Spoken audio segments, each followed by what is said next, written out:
Hello, good morning, student friends. In fact, I'm really happy today that I'm delivering my first online lecture. So, since this is my first lecture, I wish I speak on a general topic called as English, importance of English, or the value of English, or in fact, the necessity of English. By English, I mean English language. So, students, since I am a teacher of English, I personally believe not because as a teacher of English, but as a human being, we all need language. Not necessarily only English language. Any human being who desires to communicate in a specific language needs to be very, very clear, very, very audible, and most important of all, he needs to be comprehensive in his speech so that whatever he speaks with emphasis and communicates in a proper fashion. Now, since English has become a global language and there is no alternative to English language at the international level, we have different countries speaking different languages, but the connecting language throughout the world is English language, whether you like it or you don't like it. And for us specifically as students in colleges and universities, I personally believe that English is prescribed for your syllabus. Now that we have no choice, now that it is prescribed, we need to study that particular language. And I, being appointed as a lecturer of English, English language, it is my moral responsibility, both as a duty also, to teach, in fact, make you aware of the fact of the use and importance of English language. So students, let us come directly to English language. English language basically in itself has no value. Saying no value will be a too courageous statement, but English language as a language has no value, because language basically is an arbitrary concept. It has been designed by human beings, designed and developed by human beings for its own convenience. So when you study a language, the basic concepts that you need to pay attention to, are two important concepts. One, the passive participation and the active participation. Or you can club them together as the four basic skills of English language. And which are those four basic skills? The four basic skills are listening, speaking, reading, and writing. Now, what is listening? Very simple. I am speaking to you. You are passively sitting inside your homes or inside the classroom or wherever you are. You are listening to the language. Listening means, for example, I say another word in another language, say, for example, Rowdy Aladu. You have heard that sound, Rowdy Aladu, but you haven't understood what exactly Rowdy Aladu means. So, merely listening to a language does not make sense. Listening with comprehension, so that whatever the message is being conveyed to you with the help of words, with the help of sentences, you should be able to understand that. And if you don't understand that, you are, say, in a sense, handicapped so far as use of English is concerned. You are not purely perfect. Okay. Then listening. Then comes reading. Let me take speaking at the third stage. Now reading. What do you mean by reading? Your knowledge of basic alphabets and the basic words, if you are able to read them is, it is not loud reading. You can read it in your own mind also. Mind reading, just you are sitting in front of a book and you start reading. But once again, you are able to, reading is a further skill than listening, whether you understand or you don't understand. Sometimes there are many people who watch English movies, but they barely understand what is being told, what is being spoken in the movies, yet they are listening. But then in order to read, you should have the minimum knowledge of alphabet and the written language. So reading is a further step. Now comes listening, reading, speaking.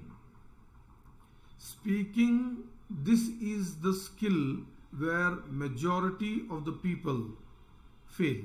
Majority of the people fumble. Majority of the people stumble. Therefore, you have n number of spoken English classes across the country, especially in a city like Aurangabad.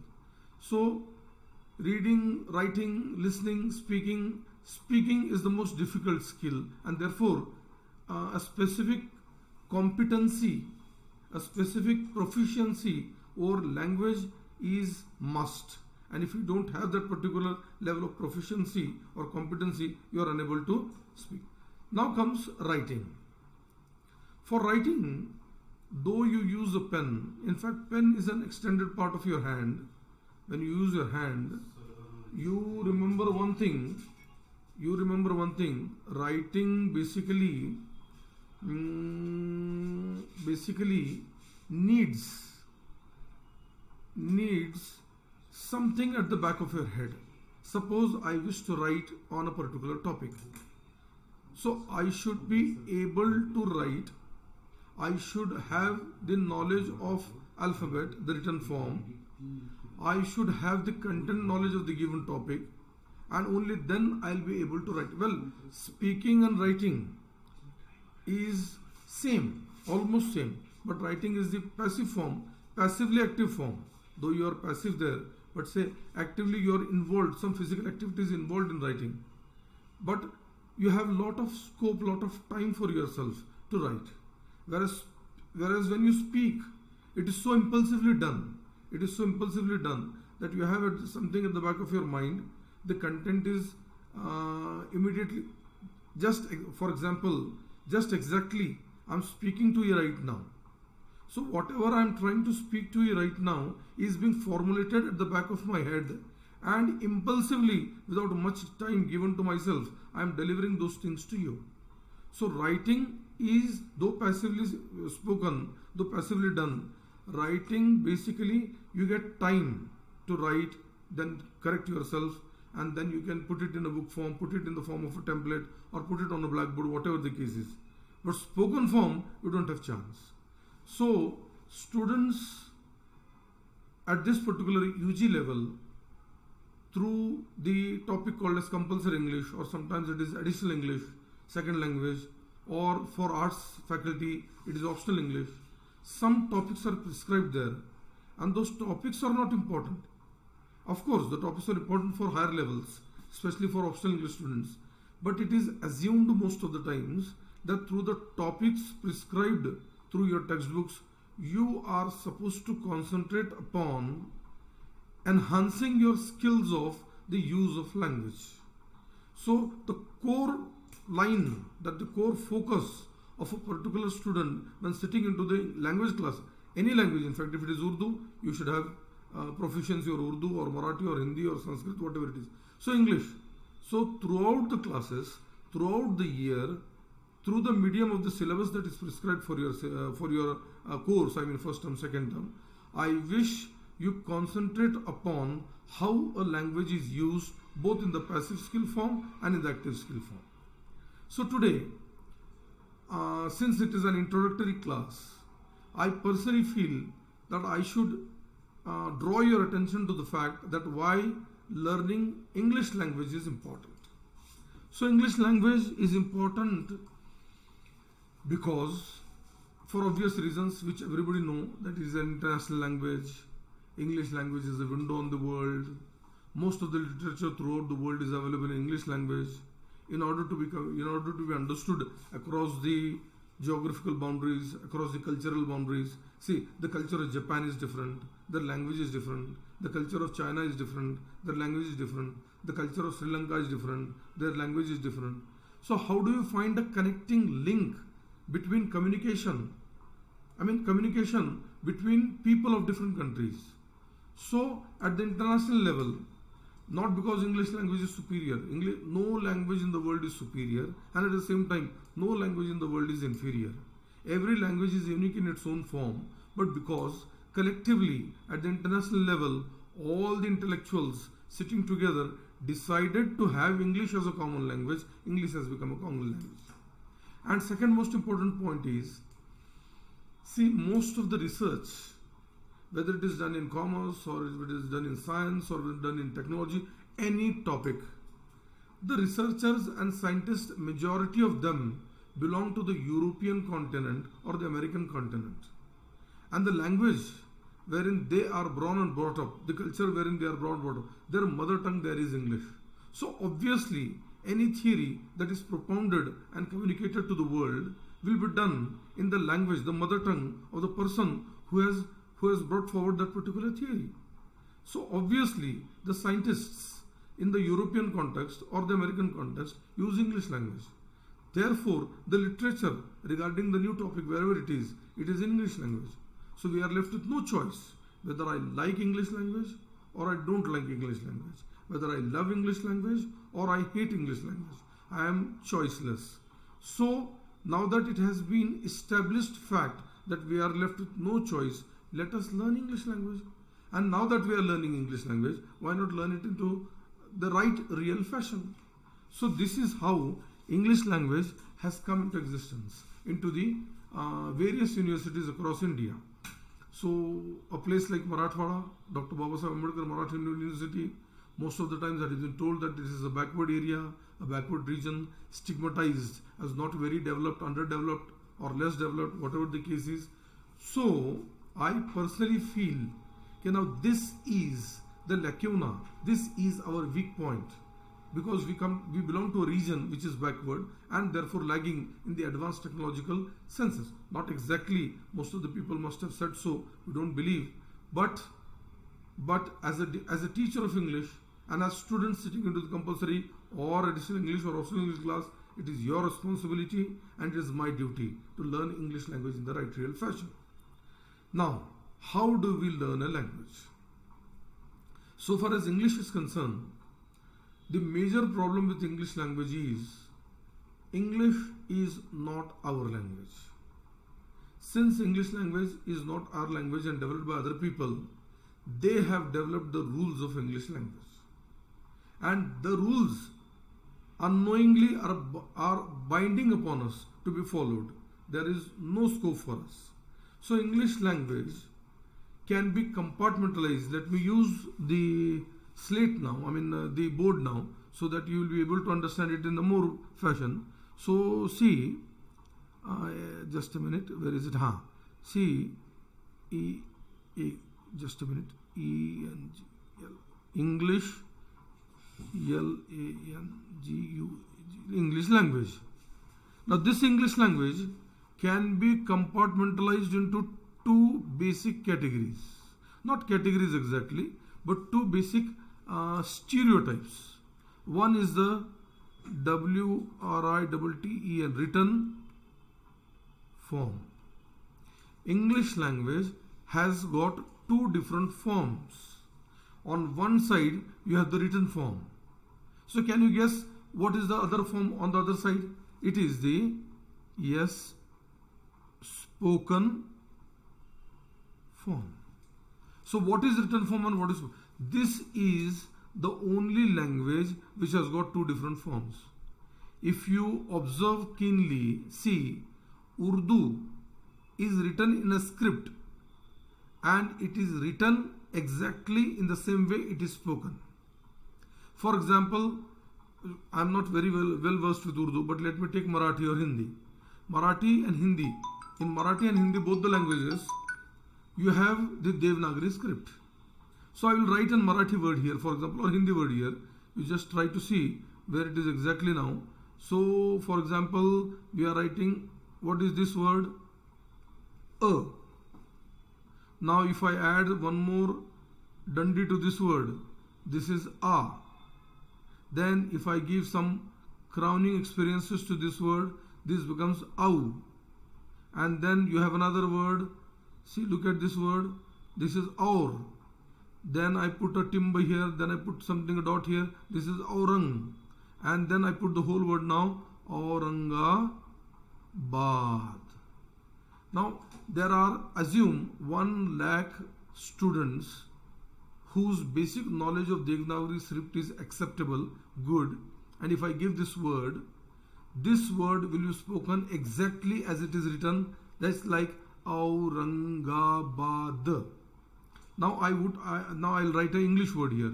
Suppose I put then ZOOLOGY. Now this is a different word. Now can you, I may not be able to listen to your voice, but the question that I'm trying to ask is, I have written a word ZOOLOGY. How do you read it? You read it zoology. But how do I write it? ZOOLOGY.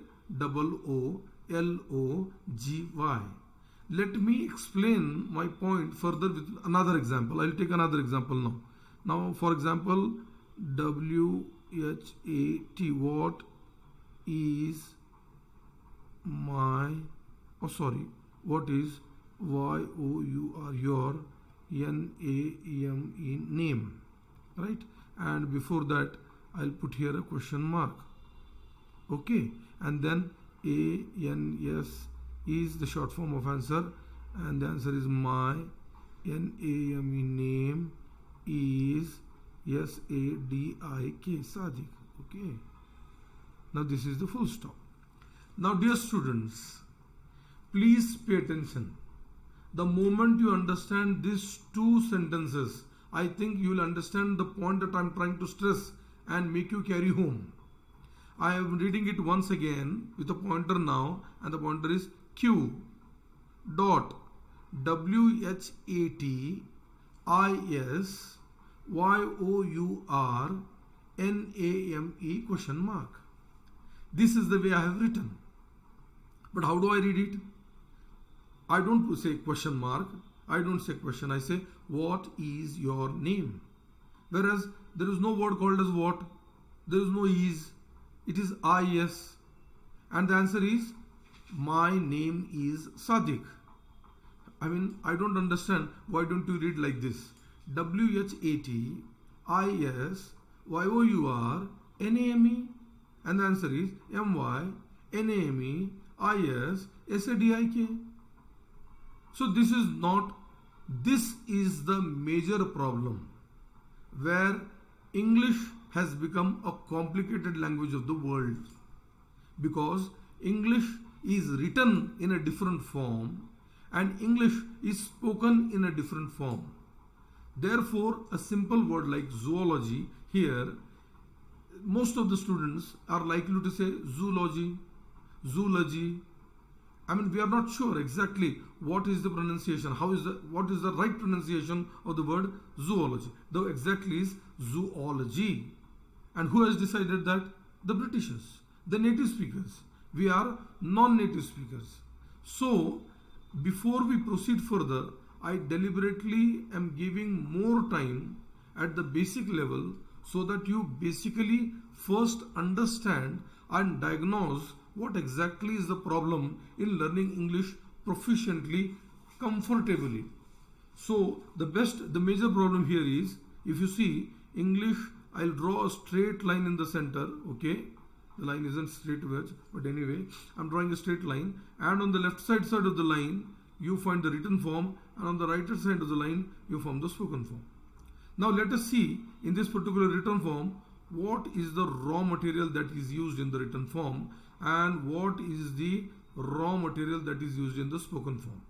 Here in the written form, if you see the raw material that we used in the written form, whereas you see the question, what is your name? Here the raw material is ALPHABET, alphabet. How many alphabet are there in English? There are 26 alphabet in English. And where do you use alphabet in English? You use alphabet in English in the written form. Here in the written form, you use alphabet in English in the written form. And then if there is a spoken form, what is the raw material that is used in the spoken form? The raw material used in the spoken form is called as SOUNDS, sounds. Sounds also are technically called as P-H-O-N-E-M-E, phoneme or phonemes. Phone, telephone, right? Gramophone. Phone is a technical word, Latin word for sound. So in the common way sounds and the technical way phonemes. Now just as we have 26 alphabet in the written form, how many sounds do we have in the spoken form? So the answer is we have 44 sounds in the spoken form. Now this is something very astounding. This is something very interesting. Astonishing. We have 26 alphabet and 44 sounds. And perhaps most of them know it now. English medium schools, they have started from the basics and therefore they are teaching them phonemes. But here, for the students who have come down from Urdu medium or say Marathi medium or other mediums, this is very, very necessary. Necessary not from the examination point of view, but necessary from the understanding point of view, how English can be commanded. So these 26 alphabets, can they be further divided?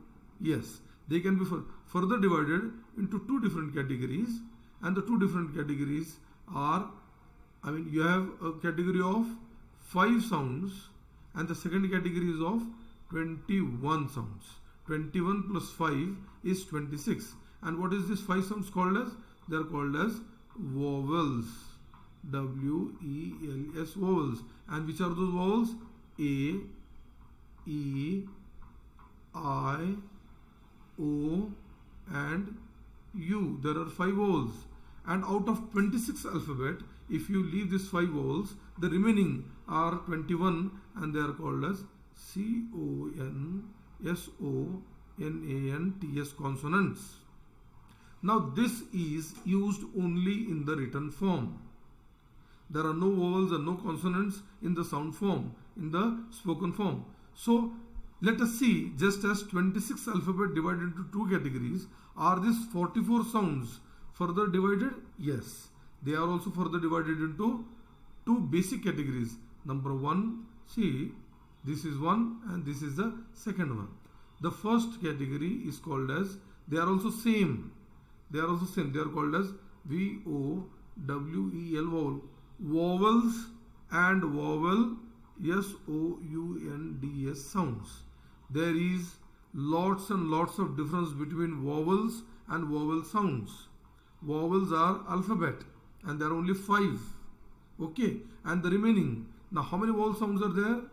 There are 20 vowel sounds in English, and the remaining 44 minus 20 is 24. And what are these called as? Same, S-O-N-S-O-N-A-N-T consonant, S-O-U-N-D-S consonant sounds. Now once again, let me revise this particular simple point. I hope you pay attention to it very seriously, because this is something that is not prescribed in the syllabus, and unless these concepts are very clear, you won't be able to understand the further aspects of English language. So English language basically can be compartmentalized into 2 different forms. On one hand, you have the written form, and on the second hand, you have the spoken form, right? And the written form, it is a complete different form. The raw material that is used for the written form, the basic components that you use while writing are alphabet. There are 26 alphabets, which is very commonly known to everybody. They are further divided into 5 vowels and 21 consonants. On the other hand, you have the spoken form, and the spoken form, the alphabet are useless. Spoken form, there's a totally different type of basic components used, and they are written in a very different way also.